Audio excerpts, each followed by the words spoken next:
India के आगरा में यमुना नदी के किनारे साल 1632 में सफेद संगमरमर का एक मकबरा बनकर तैयार हुआ, जिसे सारी दुनिया सातवें अजूबे के नाम से जानती है। इस खूबसूरत मकबरे को एक बादशाह ने अपनी पसंदीदा बीवी की याद में बनवाया था। 42 एकड़ में फैला हुआ ये मकबरा दूर से ही आंखों को लुभाता है, लेकिन खूबसूरती से लैस इस मकबरे ने अपने अंदर सुंदरता के साथ साथ न जाने कितने रहस्य छिपा रखे। आज से 400 साल पहले बनकर तैयार हुई इस खूबसूरत बिल्डिंग को बनाने में करीब 20,000 मजदूरों ने रात दिन एक कर दिया था, और वो भी 1 या 2 साल तक के लिए नहीं बल्कि 22 सालों तक के लिए। इतने लंबे समय की कड़ी मेहनत और खून पसीने से बना ये मकबरा आज दुनिया भर में अपनी एक अलग पहचान बनाए बैठा है। इस बेशकीमती इमारत की कीमत आज के समय में करीब 7,500 करोड़ से भी ज्यादा की कही जाती है। इस खूबसूरत बिल्डिंग को बनाने में मुगल आर्किटेक्चर्स ने अपनी कला की ऐसी छाप छोड़ी थी कि आज तक दुनिया का बड़े से बड़ा इंजीनियर भी इन्हें नहीं समझ पाया। इस जादुई इमारत को कुछ इस तरह से बनाकर तैयार किया गया कि जब इसे मेन गेट से देखा जाता है तो ये देखने में बहुत बड़ा दिखता है, और जब अंदर एंट्री की जाती है तो फिर ये बहुत छोटा दिखने लगता है। ताजमहल के चारों किनारों पर खड़े किए गए ये मीनार देखने में बिल्कुल सीधे नजर आते हैं, लेकिन सच्चाई ये है कि ये चारों मीनार हल्का सा बाहर की तरफ झुके हुए हैं। मुगल आर्किटेक्चर्स इतने काबिल थे कि उन्होंने पहले ही प्राकृतिक आपदाओं से इस इमारत को बचाने का तरीका सोच लिया था। ये मीनारें जो चारों तरफ से बाहर की ओर झुकी हुई हैं, अगर इन्हें सीधा रखा जाता तो दूर से देखने में ये अंदर की तरफ झुकी हुई नजर आती।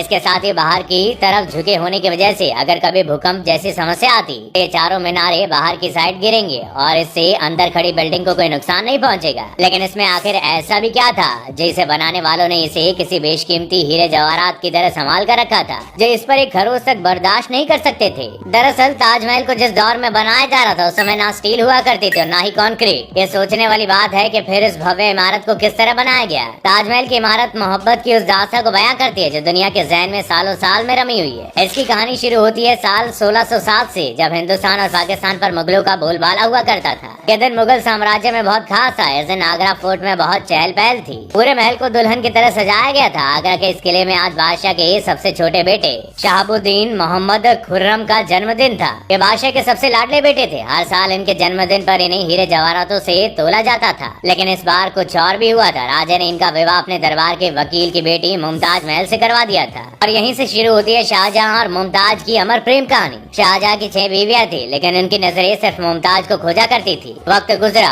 और जैसे इनकी खुशी को किसी की नजर लग गई। मुमताज जब शाहजहां के 14वें बच्चे को जन्म दे रही थी, तब ना चाहते हुए भी वो हमेशा के लिए इस दुनिया को छोड़कर चली गई। इस खबर ने मानो शाहजहां की दुनिया ही खत्म कर दी थी। बेगम की मौत के बाद उन्होंने कुछ दिनों तक अन्न का एक दाना तक मुंह में नहीं डाला। अंधेरे ने इस कदर उन्हें घेर लिया था कि आने वाले 2 सालों तक ना तो उन्होंने कोई राग सुना और ना ही परफ्यूम लगाया। मरते मरते मुमताज बेगम ने शाहजहां के सामने अपनी आखिरी ख्वाहिश रखी कि उनके दुनिया छोड़ जाने के बाद उनका मकबरा दुनिया की सबसे खूबसूरत इमारत में बनवाया जाए, जिसे पूरा करने के लिए बादशाह ने इस ताजमहल का निर्माण करवाया। मुमताज के जाने के 6 महीने बाद से ही इस बिल्डिंग को बनाने का काम शुरू कर दिया गया। इसे बनाने के लिए पूरी सल्तनत से एक से बढ़कर एक कारीगरों को इकट्ठा किया गया। काम शुरू हुआ, लेकिन इस इमारत को बनाने में सबसे बड़ी बाधा अगर कुछ थी तो वो थी यमुना नदी। मुमताज बेगम का मकबरा जिस नदी के किनारे था, वहाँ किसी इमारत को बनाना नामुमकिन सा था। नदी के किनारे की मिट्टी बहुत सॉफ्ट होती है, और ऐसे में अगर यहाँ ताजमहल को बनाया जाता तो इसमें कोई शक नहीं है कि नदी का बहाव ताजमहल को नुकसान पहुँचाता। इसे बनाने के लिए सबसे पहले उस जमीन पर बहुत सारे कुएं खोदे गए, जिसके बाद उन कुओं को मिट्टी और पत्थरों से भरा गया और इस पर पत्थरों के ब्लॉक बनाए गए। देखते ही देखते मुगल इंजीनियर्स ने दुनिया की सबसे खूबसूरत बिल्डिंग में शुमार ताजमहल की नींव बना दी थी। ये नींव इतनी ज्यादा मजबूत थी कि मिट्टी चाहे कितनी भी सॉफ्ट क्यों ना हो, वो इमारत को टस से मस नहीं कर सकती थी।